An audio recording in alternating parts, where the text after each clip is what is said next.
Welcome back to Chapter 9 of Armageddon, 2419 AD, the fight in the tower. So far, we had not laid eyes on a Han. The tower seemed deserted. Flash and Gaunt, however, assured me that there would be at least one man on duty in the military offices, though he would probably be asleep, and two or three in the library proper and the projectoscope plant. "We've got to put them out of commission," I said. "Did you bring the dope cans, Wilma?" "Yes," she said. "Two for each. Here." And she distributed them. We were now 2 levels below the roof, and at the point where we were to separate. I did not want to let Wilma out of my sight, but it was necessary.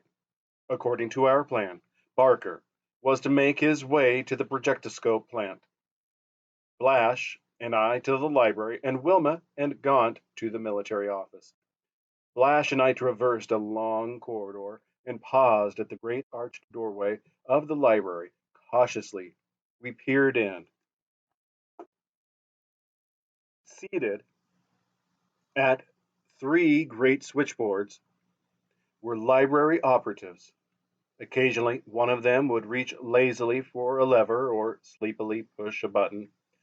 As little numbered lights winked on and off, they were answering calls for electrograph and viewplate records on all sorts of subjects from all sections of the city. I apprised my companions of the situation. "Better wait a bit. The calls will lessen shortly," Wilma reported, an officer in the military office sound asleep. "Give him the can," I said. Barker was to do nothing more than keep watch in the projectoscope plant, and a few moments later he reported himself well concealed, with a splendid view of the floor.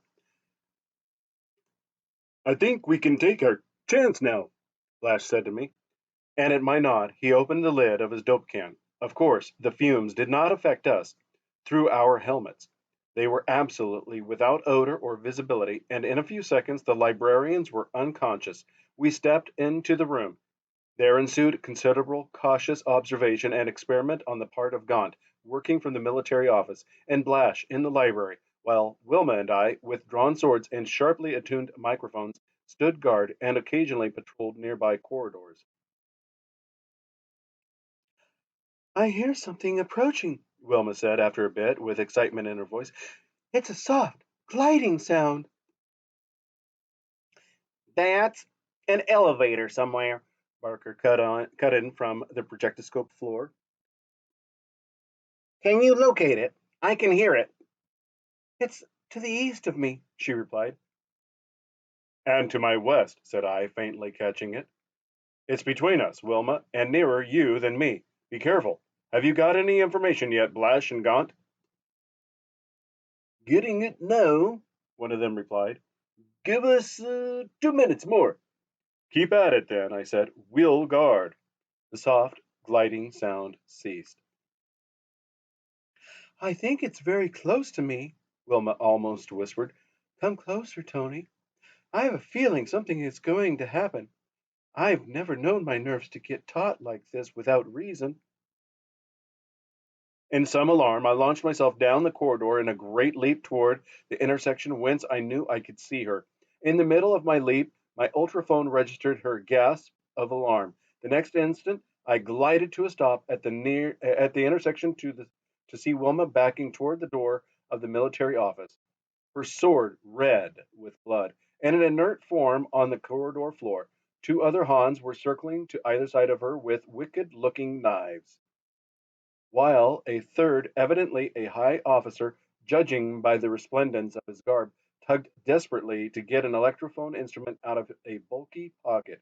If he ever gave the alarm, there was no telling what might happen to us. I was at least 70 feet away, but I crouched low and sprang with every bit of strength in my legs. It would be more correct to say that I dived, for I reached the fellow head on with no attempt to draw my legs beneath me. Some instinct must have warned him, for he turned suddenly as I hurtled close to him. But by this time I had sunk close to the floor and had stiffened myself rigidly, lest a dragging knee or foot might just prevent my reaching him. I brought my blade upward and over. It was a vicious slash that laid him open, bisecting him from groin to chin, and his dead body toppled down on me as I slid to a tangled stop. The other two, startled, turned. Wilma leaped at one and struck him down with a side slash.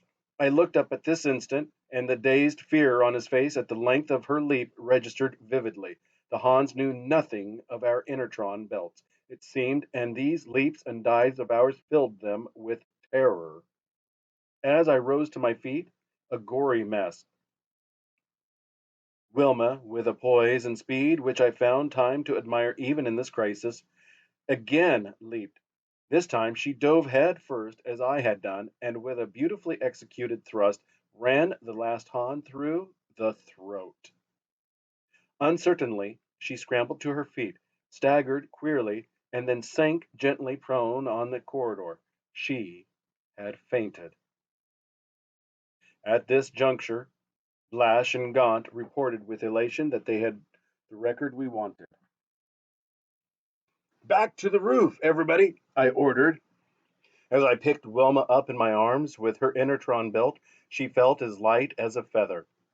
Gaunt joined me at once from the military office, and at the intersection of the corridor we came upon Blash waiting for us. Barker, however, was not in evidence. Where are you, Barker? I called. Go ahead, he replied. I'll be with you on the roof at once. We came out into the open without any further mishap, and I instructed Gibbons in the ship to light the knob on the end of the Ultron wire. It flashed dully a few feet away from us. Just how he had maneuvered the ship to keep our end of the line in position without it swinging in a tremendous arc, I have never been able to understand. Had not the night been an unusually still one, he could not have checked the initial pendulum like movements. As it was, there was considerable air current at certain of the levels and in different directions too, but Gibbons was an expert of rare ability and sensitivity in the handling of a rocket ship, and he managed, with the aid of his delicate instruments, to sense the drifts almost before they affected the fine ultron wire and to neutralize them with little shifts in the position of the ship. Flash and Gaunt fastened their rings to the wire, and I hooked my own and Wilma's on too, but on looking around I found Barker was still missing. Barker, come, I called. We're waiting. Coming, he replied, and indeed, at that instant his figure appeared up the ramp. He chuckled as he fastened his ring to the wire, and said something about a little surprise he had left for the Hans. Don't reel in the wire more than a few hundred feet, I instructed Gibbons. It will take too long to wind it in. We'll float up, and when we're aboard, we can drop it. In order to float up, we had to dispense with a pound or two of weight apiece. We hurled our swords from us and kicked off our shoes as Gibbons reeled up the line a bit, and then, letting go of the wire, began to hum upward on our rings with increasing velocity. The rush of air brought Wilma to, and I hastily explained to her that we had been successful. Receding far below us now, I could see our dully shining knob swinging to and fro in an ever widening arc as it crossed and recrossed the black square of the tower roof. As an extra precaution, I ordered Gibbons to shut off the light and to show one from the belly of the ship, for so great was our speed now that I began to fear we would have difficulty in checking ourselves. We were literally falling upward and with terrific acceleration. Fortunately, we had several minutes in which to solve this difficulty, which none of us, strangely enough, had foreseen. It was Gibbons who found the answer. You'll be all right if all you grab the wire tight when I give the word, he said. First, I'll start reeling it in at full speed. You won't get much of a jar, and then I'll decrease its speed again gradually, and its weight will hold you back. Are you ready? 1, 2, 3.